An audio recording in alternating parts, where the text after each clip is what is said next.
It's been 2 years since my dad disappeared. No body, no goodbye, just gone. Everyone said he left. But I knew he wouldn't. Last week, I found a locked drawer in his old desk. Inside was a worn notebook filled with strange rules in his handwriting. Don't look at the man behind the freezer. If you hear whistling, hide in the oil room. If you see me, run. Taped inside was an address. Northwood Industrial Depot, Bay 6. And in red ink at the end, I'm still here. I had to go. Bay 6 was supposed to be abandoned. But when I arrived, the lights were on. Inside, clean floors, stacked crates, and silence. Something about it felt wrong. Not old, but preserved. On the far wall, I saw a uniform, my dad's. Next to it, a fresh notebook. But the handwriting wasn't his. If you're reading this, he didn't make it. Then I heard something behind me. Footsteps. Slow. Deliberate. I turned. The entrance was gone, replaced by a wall. I flipped through the second notebook. More rules. Never take the same hallway twice. If the forklift is running, hide. You're not the one driving it. If you see someone who looks like your father, run. Then I heard my name, whispered from nowhere. Eli. A familiar voice. His voice. But I remembered. If you hear your name and no one is there, cover your ears and count to 11. I did. When I looked up, the hallway had changed. The boxes were different. The lights hummed with a strange rhythm. A new line appeared in the notebook's margin. Good. You're learning. And then I saw him. A tall, pale figure at the end of the aisle, wearing my father's face. But its eyes were black holes. I ran. The hall shifted behind me. Walls moved. Doors disappeared. This wasn't a warehouse. It was a maze, alive.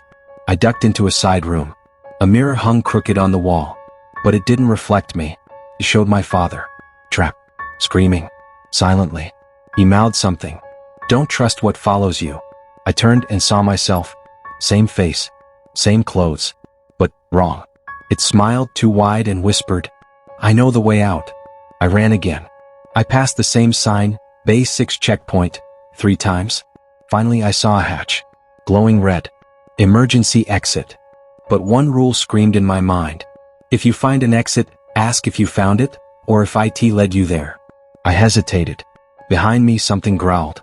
I climbed down the hatch and fell deeper into whatever this place really was. The ladder ended in a rusted corridor. The air was heavy, like breathing through water. Clocks lined the walls, ticking backward. I walked into a clear-walled room, filled with reflections. Frozen people. Trapped. One of them was me. It turned its head. But I hadn't moved. Words were carved into the wall. This is where it keeps the ones who broke the rules. Above me, a mechanical voice echoed. Name Eli Carter. Clearance inherited. Status observed. All the reflections stared at me. My nose started bleeding. The lights pulsed red. Then I saw the stairs. At the top, a door. A nameplate. Supervisor. Inside was a small, sterile office. A man sat in a chair, facing a cracked mirror. He turned. It was my father. But not. His skin was pale and tight. His eyes, completely black. Eli, he said. You shouldn't be here. But it wasn't his voice. It crawled across the floor. I remembered a rule. If he speaks without his eyes, don't listen. I shut my ears. He stood, smiling with too many teeth. From the mirror, I heard his real voice faint. Remember the rules, Eli. Remember who you are. I shouted. I won't be part of this. The mirror shattered. The shadows screamed. And I ran. The halls twisted as I sprinted. My phone buzzed, despite being dead. One new message.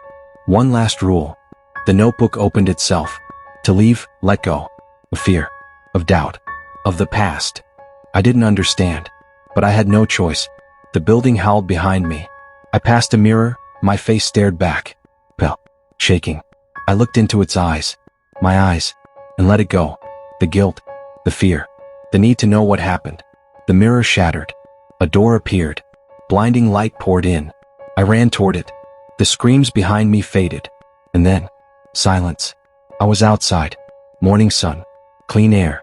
Birds. Bay 6 was gone. Just an empty lot. In my hand, the notebook. The cover now read. You made it out. But not alone. I opened it one last time. A single line freshly written. If someone knocks at your window tonight, don't answer. That's not me.